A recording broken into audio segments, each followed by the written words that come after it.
Hello, Acadiana, and welcome to another episode of From Chains to Change.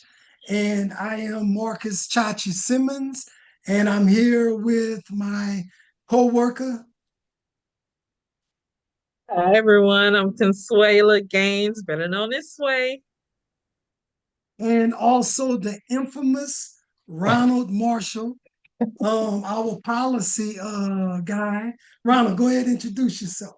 Hey everybody, my name is Ronald Marshall, policy person here at Voice of the Experience in the New Orleans chapter, and I'm happy to be here to give y'all my legislative debrief. So I know you guys probably saying he looks familiar. That's because he's been on the show a few times, but it's because he's so informative.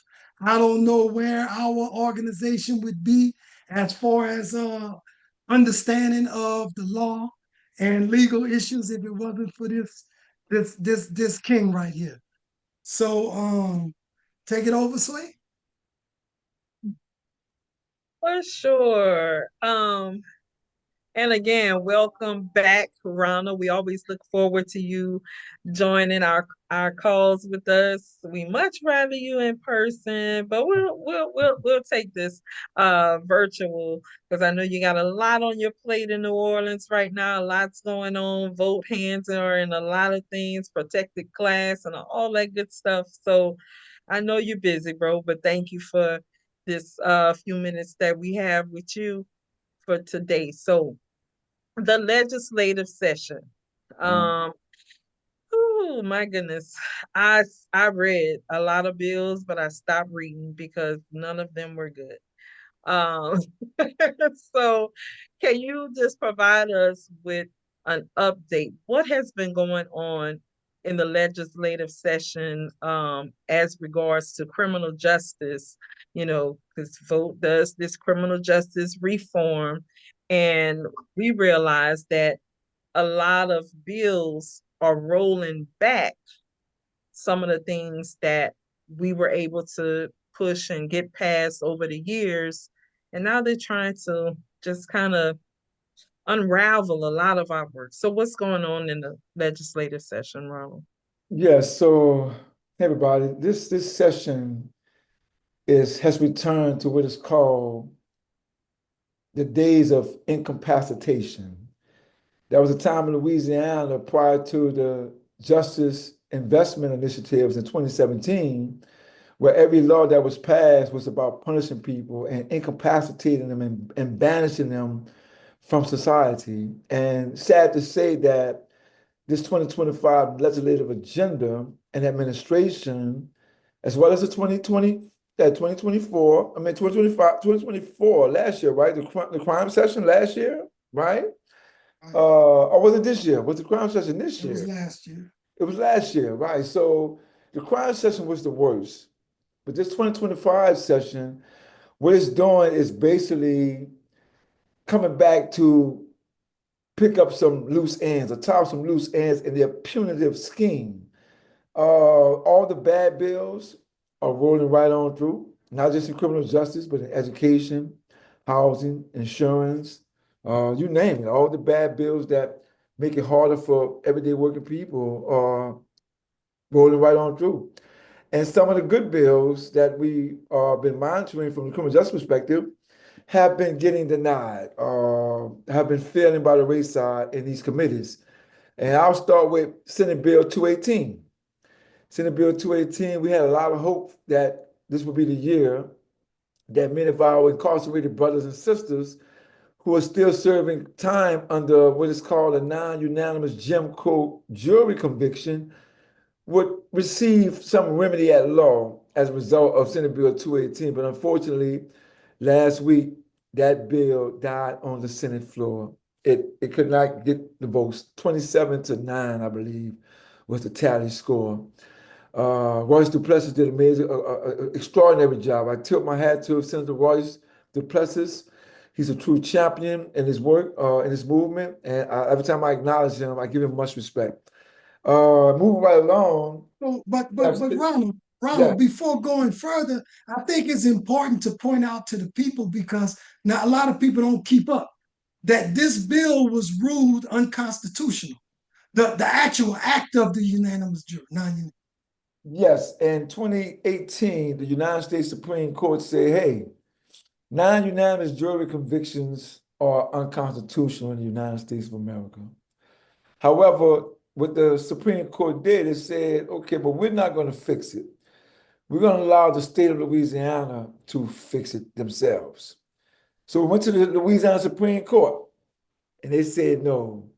And since 2018, we've been going back and forth to the Louisiana legislators, asking them to do what the court deemed unconstitutional in 2018. Here we are 7 years later, and approximately 1,300 incarcerated people who were convicted prior to the unconstitutional ruling are currently still serving a sentence under unconstitutional convictions, which is the reason why Senate Bill 218 was such like was our rallying cry. We fighting for the brothers and sisters who are still serving their time, who were convicted by an unconstitutional jury, so to say. So yeah, when that bill died last week, it kind of like basically deflated a lot of people's hope about this current administration. But the fight goes on. Yeah. Thanks for that insight, Ronald. Yeah, that was heartbreaking. Because like you said, there were, a lot of people's were very hopeful that that particular bill would get passed finally. It made it out of one committee Right. and failed in the next. So moving forward, so just for those who may have loved ones who are still incarcerated on those non-unanimous juries, can you just um give them some words of encouragement or to let them know, like you said, the we're not giving up. We've been doing this for 7 years. We're not stopping. Yeah, like we have a saying here, vote from our executive director. We're not term limit, which means that we get to fight a day longer than their elected status. So a lot of people who are currently upholding this Jim Crow status quo in the state of Louisiana, a couple of years from now, they will be non-existent. And it's our duty to ensure that this next electoral who takes office in Louisiana's government are of sound and reasonable mind to see that, hey, this is not right and need to be fixed and is long overdue. So never give up hope. We always have tomorrow. And where tomorrow exists, hope dwells. That's it. That is it. Thank you. So what else is going on other than 218 not getting passed? What else was hopeful for? So another bill that we was fighting for was Senate Bill 152 by Senator Bette Mizan. She was mad with her constituents. This bill here would have provided those ladies who defended themselves from domestic abuse, who may have committed crimes against their abuser or their attackers or their pimps or the human traffickers, who are now serving these draconian sentences and unjust punishment for crimes defending themselves, basically. It would have gave them a remedy at law to have that conviction reviewed, to have that sentence modified, if they could show that their crime stemmed from their own victimization. And that bill was voted down in June C. And Bette Mizell is the author of that bill. She's been pushing this bill for about maybe 3, 4 years now. She was really upset that her constituents, she believed, gave her their word, but yet when it came time for that vote, some of them went against their word. And yeah, so Senate Bill 152 failed in June seat. So as a result of that, like the non-unanimous brothers and sisters, these brothers and sisters are serving time because they made this decision to defend themselves against violence. So, so what was the reasons that they gave, or if they gave any? What was the Like reasons they gave to actually do that to a human being? The same reasons they gave for Senate Bill 218, and the same reason they're going to continue to give because this is the only reason. Providing a remedy for that many people at the same time will All clog right. up the system. All right. And that's what they're using for 218, and they're using that now for Senate Bill 152. God. Yeah. Another bill that failed, and this is actually a good thing this bill failed. We fought against Senate Bill 74. Senate Bill 74 was a rehash of Constitutional Amendment 3 that we defeated March 29th. And this bill here basically would allow the prosecutors to charge 15-year-old kids as adults. That bill failed in the committee as well, and that was a good thing. A lot of advocates come out. Flick did an amazing job opposing it, packing that committee hearing with red shirts. It was a beautiful turnout, and ultimately the bill died in committee, which was a good thing. Uh, Another bill that is very bad is Senate Bill 39. Senate Bill 39 concerns liability, holding the Department of Corrections liable for over detention of incarcerated people. And what this bill here does, this bill here rewrites the definition of false imprisonment. And it basically says that the Department of Corrections shall not be held liable for overdetention. It shall not be held liable for false imprisonment. It shall not be held liable if they miscalculate your time and cause that person to serve an additional 10 years. This is a very, very bad bill. Senate Bill 39 basically removes any remedy at law that an incarcerated person would have to sue the Department of Corrections for overdetention. Senate Bill 39 passed June 8th. The next hearing date was today. I got to look at the agenda to see what happened, but considering the composition of these committees on Capitol Hill, Louisiana, that was a 10 out of 10 shot that the bill passed. Yeah. Mm. So this Another, is yeah, go ahead, so Mark. this is safe. This is safe to say they pulled a slave remove Say it again. because it's cool to say that implementation of a slavery tactic Yeah, was they're basically saying that we can hold you without due process of law. right, right, right. And we are immune from any uh, sanctions or Wow, lawsuits or accountability. We just can do it at whim. And wow. so Senate Bill 39 is a bad bill. And I testified against that bill in June uh, 2 weeks ago and got it deferred. My testimony got deferred. Uh, but I see it pass today and it's got heard today. So we'll see. The next bill, House Bill 675.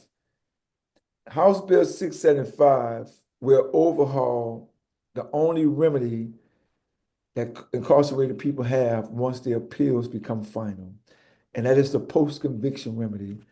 This is the most relied on remedy for anyone doing time in the Department of Correction. And they are changing the rules of engagement on how those petitions shall be filed and reviewed.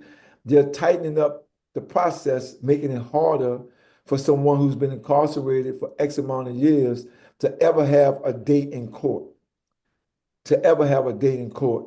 And also, what they did not know. So House Bill 65 it has two items in there. One item concerns the motion to correct an illegal sentence. The second item concerns a challenge to your conviction. But see that motion to correct illegal sentence item, the amendment that they are making to that remedy basically says that if an incarcerated person does not challenge their illegal sentence within 1 year of being convicted, then they will be forced to serve an illegal sentence no matter what the term of years may be. You can have a 300-year illegal, you can have a 300 years and it could be illegal. If you did not challenge it within that small 1 year window, then you will be forced under Louisiana's new law to serve out the duration of that illegal sentence. That is House Bill 675. So it just seems to me like a lot of these bills that they're putting into law are slamming the doors, making it Basically, yes. nearly impossible for anyone to get back into the court system, to with the post conviction relief. I remember at one point you had as long as 3 years to file your post conviction relief, and then they lowered it to two. So now it's been lowered to one. Um, and most of the time, the facts of a person's case, or if it's some new discovered evidence or evidence that you're trying to acquire, you don't get your hands on it within a year's time. Right. Right. That's And so, and they know that. They That's know right. that.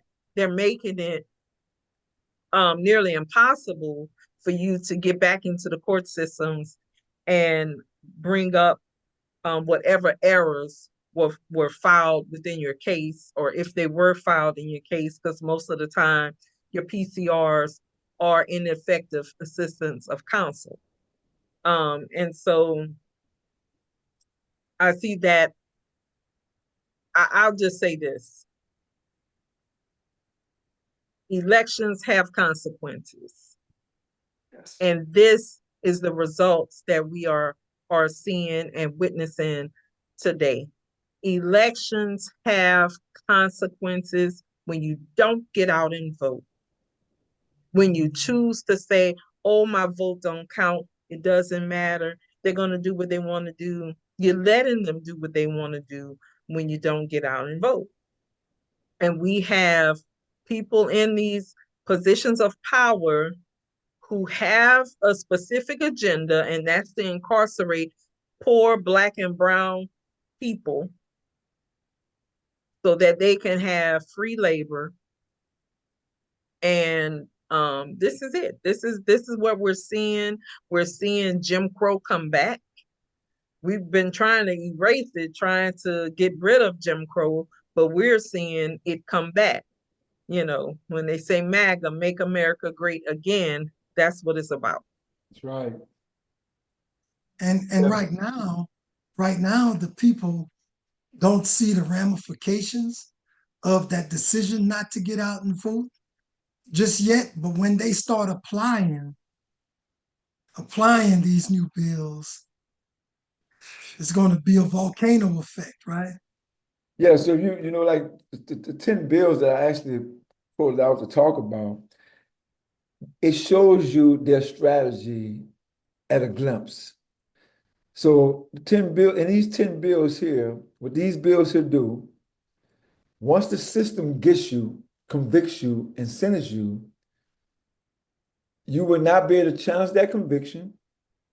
You will not be able to challenge that sentence. You will not be able to challenge the conditions of your confinement or your over detention. These 10 bills I pulled out basically is it's an incapacitation agenda. They don't care about your rights. We put you in our system. We're going to do whatever we want to do to you while you're in that system. And there is nothing that you or any attorney would be able to do to hold us accountable for it. Right? So yes, that's what they're doing. Like right now, look at this one here, House Bill 673. Now you remember the first five, right? That I talked about, now unanimous jury, Senate Bill 152 with the women with the domestic violence issues. They were trying to put 15-year-old kids into the system. The false imprisonment bill, right? Remember that bill I just talked about? How you cannot challenge them for false imprisonment. Now, House Bill 675, they're overhauling the post-conviction package, making it harder for you to file. Now, this one here, House Bill 673, making it harder for you to receive compensation for a wrongful conviction. Just listen to these bills. And you can see their agenda. This bill here makes it harder for someone who's been incarcerated for 10, 20, 30 years under a wrongful conviction to be compensated. And then we have House Bill 193. House Bill 193 tightens the rules of incarcerated individuals filing lawsuits against the prison system under the Prison Litigation Reform Act. It makes it harder to challenge the conditions of your confinement. It makes it harder to challenge your illegality of your sentence. It makes it harder for you to be compensated for a wrongful conviction. It makes it harder for you to challenge your constitutionality of your conviction. Then I was giving you a remedy for the people who are serving unconstitutional convictions under Jim Crow. So I pulled these 10 bills out for a reason, because I want people to see them. You can't see them if you look at one bill by itself. You got to look at them in a vacuum. You got to take them all together, and you can see the agenda and the direction in which the state of Louisiana is moving. And their goal is to incarcerate not only men, but also children and keep us there and keep them there without any accountability measures. That's the goal. That's the agenda. And like you say, Sway, we'll turn to the era of not only Jim Crow, but Jane Crow, John Crow, and all the whole family of Crows. They're all coming back. Man, Wow. I can't wrap my mind around this visual, man. This is Yeah. oh Horrible man. to say the very least. It is absolutely horrific to think that Louisiana in 2025 Right. would be implementing those types of laws. That's right. Um, this state has the worst education, the worst health care, the worst practically everything there is. We're at the bottom of the barrel. For anything good, we're at the bottom. Anything bad, we're at the top. Right. And for Louisiana politicians, these elected officials, um, they are failing their constituents. They are failing Louisiana because more and more of their children are going to continue to leave this state and not look back because they're not giving anyone a reason to want to stay here. You know, it's horrific, but we are at our time, Ronald. Um, Unfortunately, this time goes by entirely Wow. too fast, but I just want to say thank you again for dropping by and giving us this information. And I just truly, truly hope that all of our folks are paying attention. Pay I hope they are attention. too. Stop worrying about boots on the ground, Right. but you won't have any boots on the ground by the time this administration gets through with us. Stop worrying about boots on the ground. It's more to life than dancing. That's It's more right. to life than that. Your babies are at risk, and your families, your health care, all of this stuff is at risk.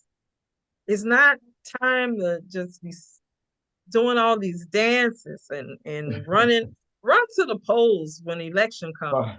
Right. Like you run to these line dances. Run to Right. the polls because those line dances don't get you nothing but a few blisters at the bottom of your feet. And Right. by the time the people, these folks get done with us, you gonna have more than some blisters, you know. So thanks, Ronald. Bro, take us home. Marcus. Okay. So this is the end of this episode, guys. But oh my God, man, Ronald, brother. I mean, I'm gonna have a hard time falling asleep tonight when I see this visual, man. But Yay. brother, look, love you, man. Love you too, Thank you man. so much for what you enduring, learning this stuff, because I know this has to be taking a toll on you personally, brother. It does, man. It Yeah, does. Especially when you can see a strategy right. taking place in their policy initiatives. when you can see it, like you can read these laws, not in isolation, but collectively, and you can see their agenda, they're tightening up that system in a way that once they get you in it, you're stuck in it for the rest of your life, and ain't nothing you can say or do about it. Two words, huh, bro? Legal slavery for real. Legal slavery for real. The same way enslaved people could not file anything against the conditions of enslavement. Yes, yes. That's where we're going back to with incarceration and mass incarceration here in Louisiana. No, So that's even no, more man. reason for us to stay involved and stay engaged with Yes, the movement yes, because our yes. people need us. Without us, they don't have any responders at all. I agree, brother. Look, with that, only one thing to say: no surrender, No no No retreat. retreat. retreat. Love you, brother. Love you too, man. Love you, Sway. Bye.